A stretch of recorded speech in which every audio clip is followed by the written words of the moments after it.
Hello and welcome to the latest edition of the Talking City podcast from the Manchester Evening News. I'm Tyrone Marshall in the host's chair, but on the host's sofa today at MEN Towers.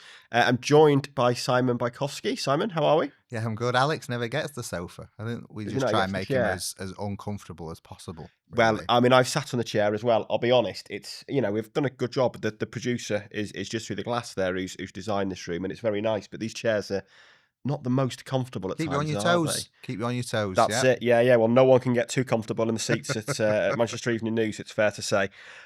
So the transfer window has closed, Simon. Yeah. It'll reopen on Tuesday. So it's not been closed for very long. No. But the first transfer window of the summer, pretty good for City. How are you rating it? It was big, wasn't it? It felt like I hate ratings. I hate judging early. Give me it out of 10. I hate judging early, but as a snap, I would say 9. Why not 10? Because I never give a 10. Inside a right back. Yeah, it felt really good. It felt really, really good for them. And I particularly enjoyed going back and looking at all the comments to a piece I'd written saying, just because they've not signed Florian Wirtz, it's not the end of the world. And everyone was like, oh my God, you must kill yourself. How dare you suggest this, you club propaganda mouthpiece. And that was 3 weeks ago. And 3 weeks later, they've signed 4 players. I mean, we're all excited about Marcus Bettinelli, obviously. Yes. But the 3 players that they have signed that will improve the first team squad, but also potentially the first team 11, really, really good is what they needed. They brought the age of the squad down. They brought in some exciting players. I think it's got a lot of City fans excited for the Club World Cup, which is a sentence I did not think I would be saying. No, exactly. I mean, we'll come on to where they'll all fit in. The most exciting one is probably Rayan Cherki, and in terms of Cherki versus Wirtz, the Nations League was a godsend for Manchester City, wasn't it? Let's be honest.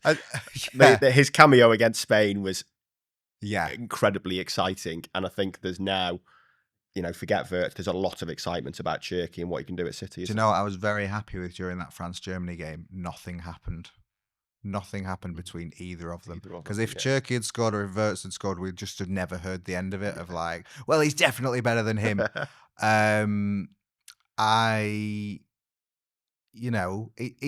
It feels like a new era at City with Hugo Viana, sort of, a lot of, feels strange to see those sort of signing photos without Cherki Tijjani. But at the same time, they've kind of done what City have done and said, okay, we're not going to pay loads of money for that fella.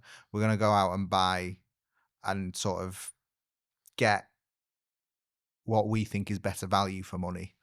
And it might pay off. It might not. Wirtz might be the best player in the Premier League next season. We don't know. But from where they were to where they are now, the squad feels a lot healthier, and it's new energy. And like you say, Cherki, I mean, Jeremy Doku was exciting, Savinho was exciting. Neither of them really did it last season, but Cherki is seen as another player that can be exciting. And I think as well, it just kind of, it adds to the X excitement, if you like. XXX, are we calling it? Don't have another one. Whereby even if, Cherki should bring more out of everyone else. So even if Cherki's not the most exciting player in the attack, if he restores Phil Foden to 23-24 levels, then brilliant. Like, there will be more excitement in the team and more productivity in the team. So it's City have done exactly what people wanted them to do, which is to be emphatic and say, we are not settling for last season. Yeah. And I'm just sticking on Cherki for a while. In a way, the Cherki-Wirtz debate is a little bit tedious, isn't it? I mean, both are exceptionally... We've got a long way to go. Both are exceptionally good footballers. Yeah. It's not like one of them's a competition winner and one of them's world class. And surprise, let's see which one's which. But I guess before a ball is kicked, while we continue to analyse it over the next 6-8 weeks before the Premier League season starts, the big thing in City's favour is that Wirtz is not £100 million better than Cherki, is he? And that is what City have pulled off. And for what Liverpool have paid for Wirtz, City have signed 4 players, 3 of them probably first team starters. Yeah, Yeah, and it's that, had City paid that money on just Verts, it would have been that everyone would have known about it, and it would have been sort of upped to 180 million and sort of sold around the world for the next 10 years as like, oh, City get into trouble, and they just splash all this money on one player. And also, he would have been the Kevin De Bruyne successor. From the moment he walked through the door at the Etihad, it would have been, is this fella Kevin De Bruyne? Is this fella Kevin De Bruyne? He might, he is one of the best players in world football.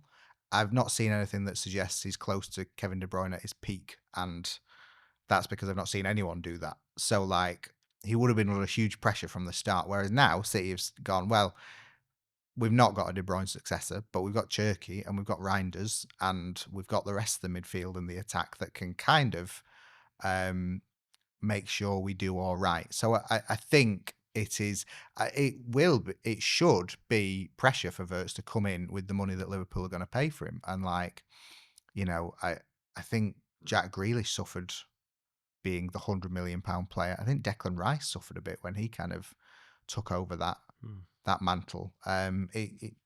These are the best players in the world, but they're only humans. So like, that is something Verts is going to have to deal with, and it's not something that anyone at City is going to have to deal with. I always come back to when Haaland joined, and he said to Grealish, well, they've only paid half what they paid for you, so I'm fine.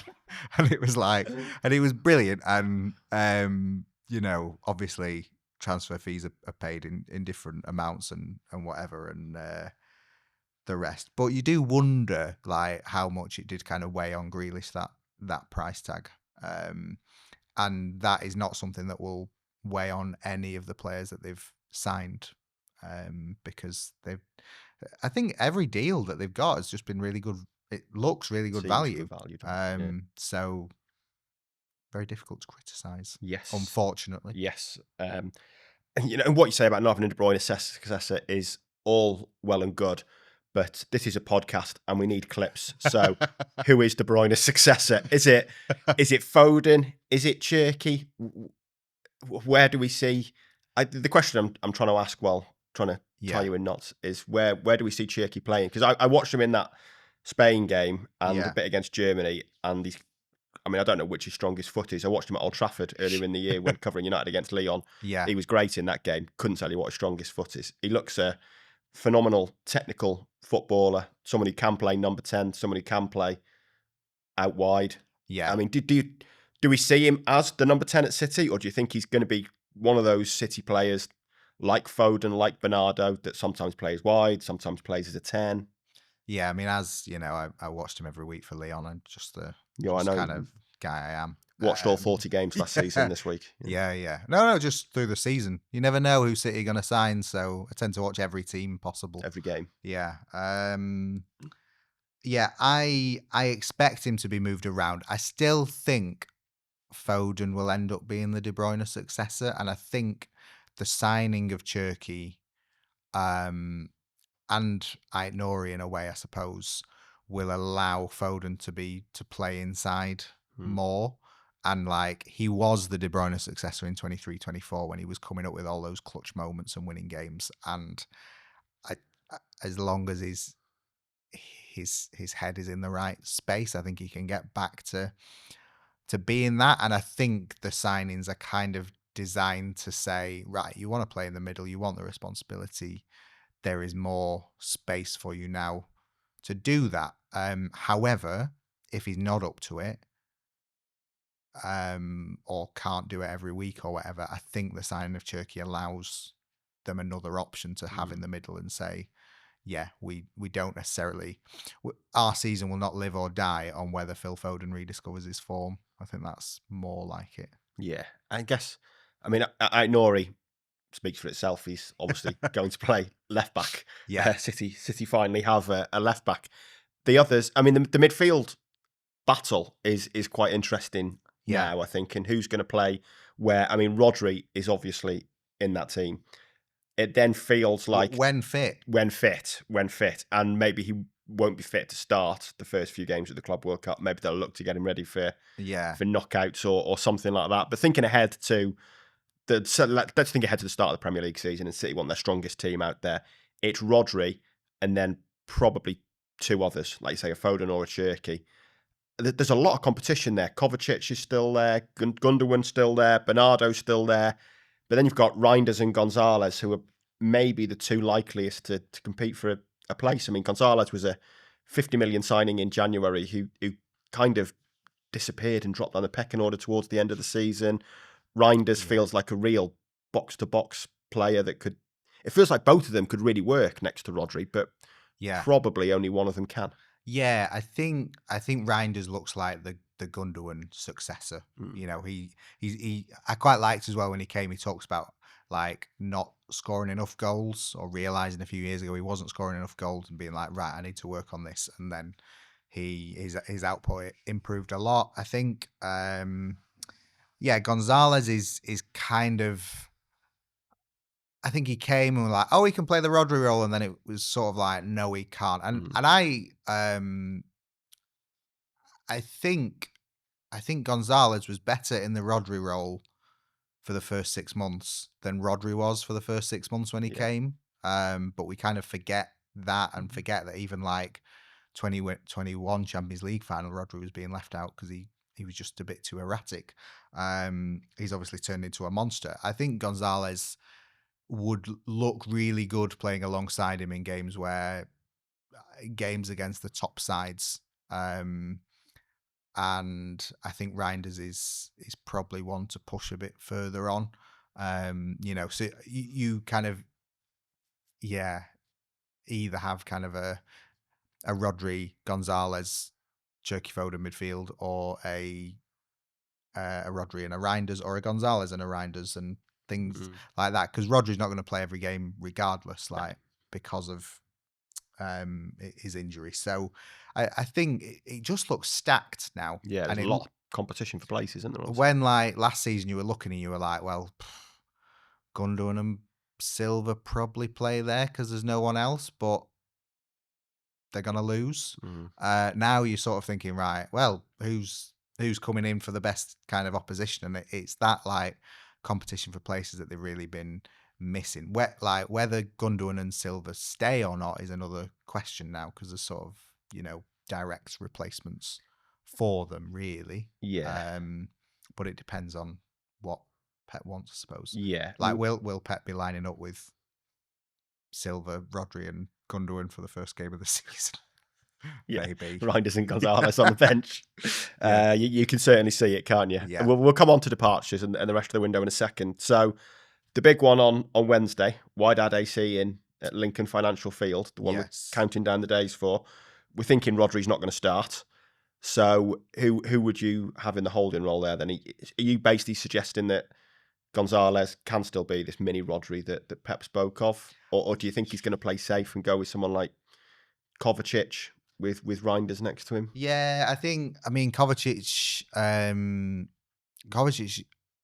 is out till the beginning of the season with that injury. Like, I think he's sort of I think he'll probably stay, but maybe in part because of that injury, because it makes it awkward for people to take him. But he's still, you know, he had his moments at the end of last season, and it kind of settled as like he can't play as a 1, but he can play as a 2. And I think the same with Gonzalez, really. But Silva can be alongside him, and that could be quite an effective 2. Or, you know, it might be just a case of throwing both Gonzalez and Reijnders in and saying, see what you can both do. Like, Gonzalez is 6 months into his time at City. Reijnders, you know, is coming off the best year of his career.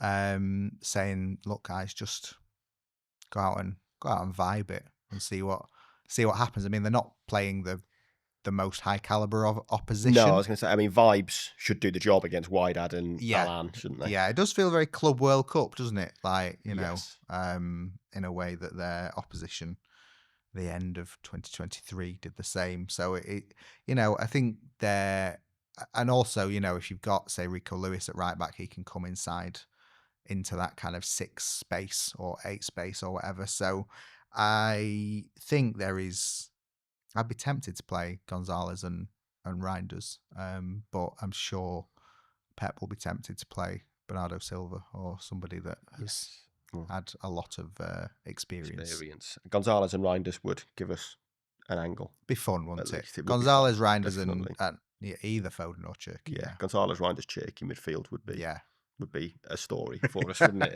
In those early games. Yeah. So yeah, the window's shut, but it does reopen again on Tuesday. And in the period where it's shut, City have agreed another deal. Sverre Nypan from Rosenborg. Yes. £12.5 million. A player that was at the Etihad watching a game earlier this year. Yes. That City weren't absolutely not interested in going elsewhere. Yeah. Aston Villa and Arsenal leading the chase. Yeah. But he is going to City after all. Yeah, they are interested in. Very interested. Oh, that's very nice. Yeah. Yeah. No, we thought he was terrible in January, but now we big fans of him. Come on, a lot in the last. We've been watching him a lot. Yeah, we didn't like him for ages, but now we really do. Yeah, it's a strange one, isn't it? Yeah, again, welcome to the Hugo Viana era. It's a fee. It looks like a City deal. Like, apart from the fact they didn't want him and now they do.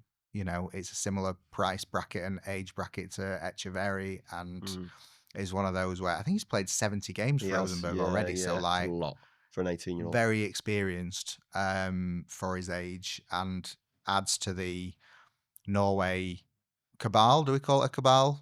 We can call it a cabal now. Haaland and Bob already. I mean, Oscar Bob is another like big club World Cup for him. Yeah, that's true. Yeah.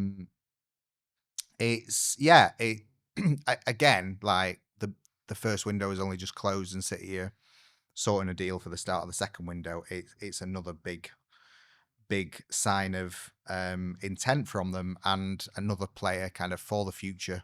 I don't think the plan is to keep him at City this season, but I expect they will find a very good loan for him in Europe and see how he develops. I mean, you've got like Maximo Peroni, who is another similar guy who, like, if Como paid 25 million for him, that is exactly what City want from these kind of deals. So, yeah, it's City being City, really, carrying on while people try and find out if they're buying loads of players because they think they're going to be guilty of the charges, or buying loads of players. What can we read into this? Yeah. There must be a meaning here. Like, we're just going to carry on doing everything we've done.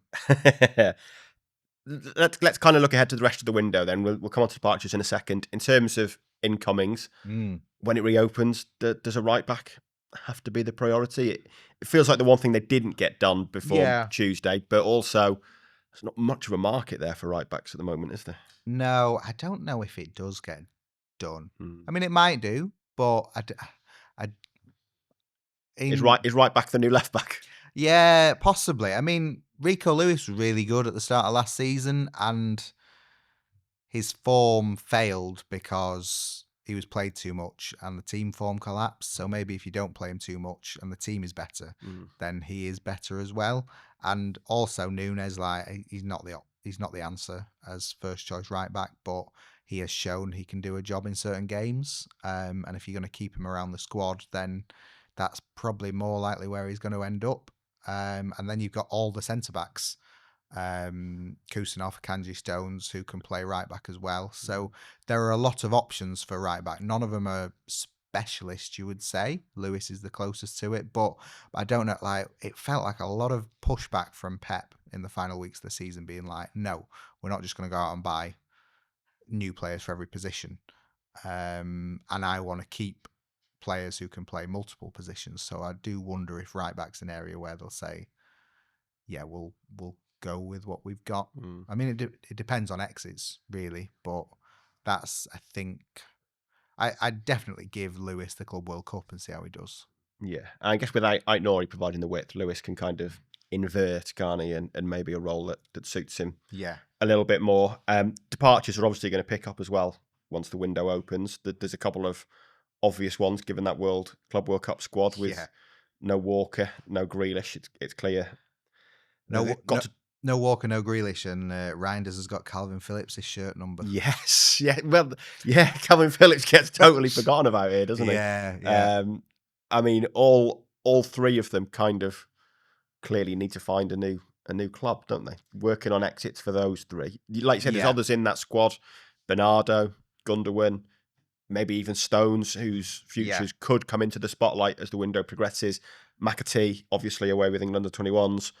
But Walker, Phillips and Grealish are the three that the writing's on the wall for them, isn't it? But finding a departure, not necessarily going to be that easy for all of them. No. I mean, Grealish, like, we're constantly told how City have ruined him, so everyone should be able to see the player that he can become. Yeah. But also, he is a guy who is desperate to prove himself and has top agents who are desperate for him to get a good move. He's not going to the Club World Cup so that he can sort of move out. So, like, if you're Jack Grealish, you want to move somewhere, you want to get the best move possible, but you want to move as quickly as possible so that you can have a full pre-season with your new team to settle in and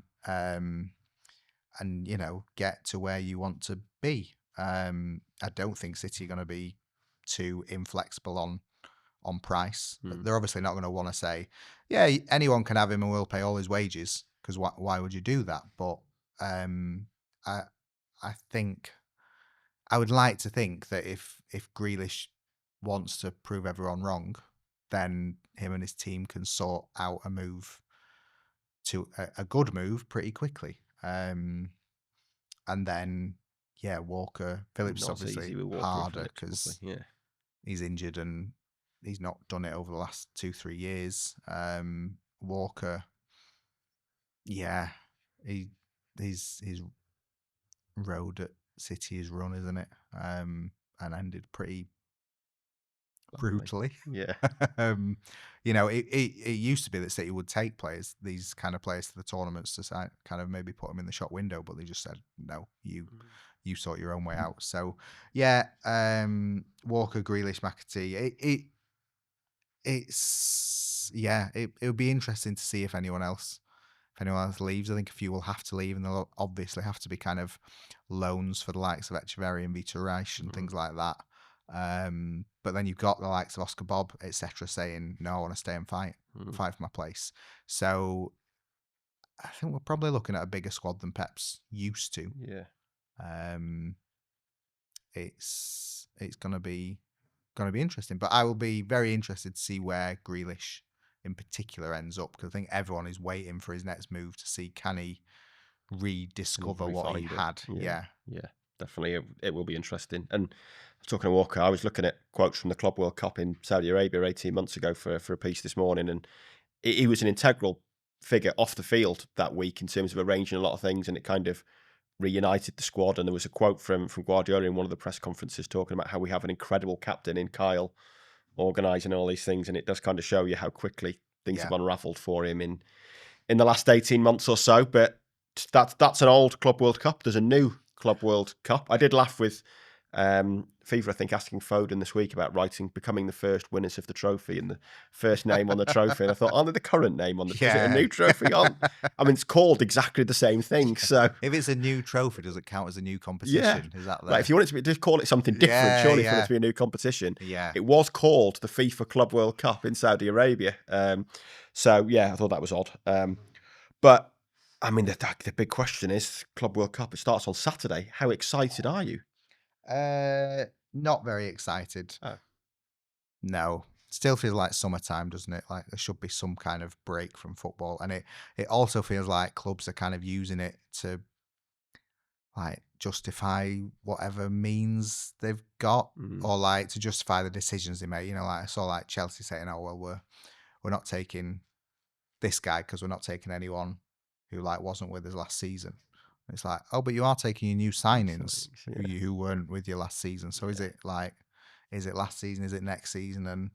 And City are, and then you've got like Manu Akanji coming out and say, yeah, no one wants to play. It's rubbish. We all hate it. And then sort of like, no, we love it. We really love it. We can't wait to be the first name on the trophy. Yeah. Or the. Yeah, Foden said the lads have talked about that. Right? Have they? Yeah. Have they, Phil? Yeah. I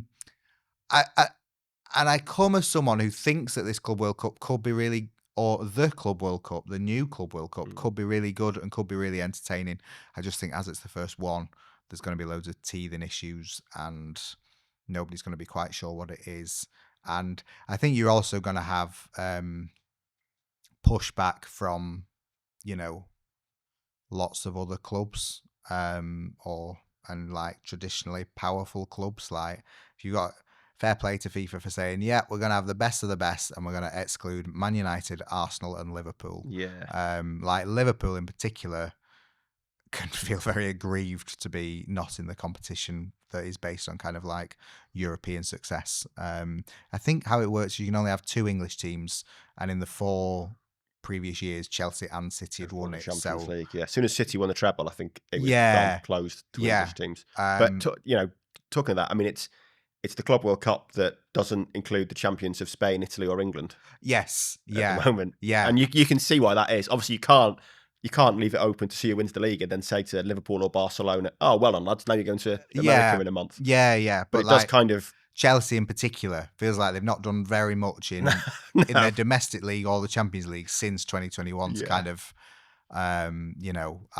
like certainly Liverpool have a very, very good record in the Champions League in the last 5-10 years. I'm not sure how Red Bull Salzburg are in there. They finished 4th in Austria last year, I think. I think it was generous including them in the Club World Cup. It's the Pep Linders connection. Maybe the entry criteria needs tightening, perhaps. Yeah, so it's kind of there aren't that many sexy games, and certainly coming after a Champions League where like there were a lot more kind of big games early on, and you had the playoff round and things like that. I think it's going to take a long old while to warm up. I mean, it starts on Saturday. You say it's probably like 2 weeks away until City play Juventus. Yeah. So like that will be their first proper test, you would say.